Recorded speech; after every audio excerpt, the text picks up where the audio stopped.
ആശുപത്രിയിലേക്കുള്ള യാത്രാമധ്യേ യുവതിക്ക് കനിവ് 108 ആംബുലൻസിൽ സുഖപ്രസവം. അമ്മയ്ക്കും കുഞ്ഞിനും രക്ഷകരായി ഹൗസ് സർജനും കനിവ് 108 ആംബുലൻസ് ജീവനക്കാരും.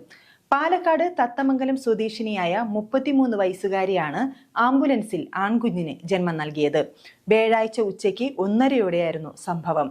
പ്രസവവേദനയെ തുടർന്ന് പാലക്കാട് സ്ത്രീകളുടെയും കുട്ടികളുടെയും ആശുപത്രിയിൽ എത്തിയ യുവതിയെ ആരോഗ്യനില വഷളായതിനെ തുടർന്ന് തൃശൂർ മെഡിക്കൽ കോളേജിലേക്ക് വിദഗ്ധ ചികിത്സയ്ക്കായി ഡോക്ടർ റെഫർ ചെയ്യുകയായിരുന്നു. ഇതിനായി ഡോക്ടർ കനിവ് 108 ആംബുലൻസിന്റെ സേവനം തേടി.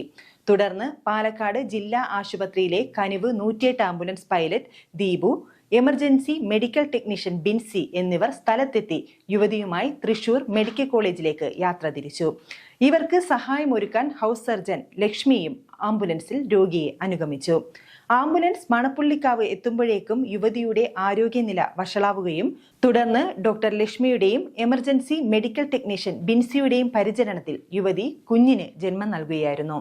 ഇരുവരും ചേർന്ന് കുഞ്ഞും അമ്മയുമായിട്ടുള്ള പൊക്കിൾക്കൊടി ബന്ധം വേർപെടുത്തി ഇരുവർക്കും വേണ്ട പ്രഥമ ശുശ്രൂഷ നൽകി.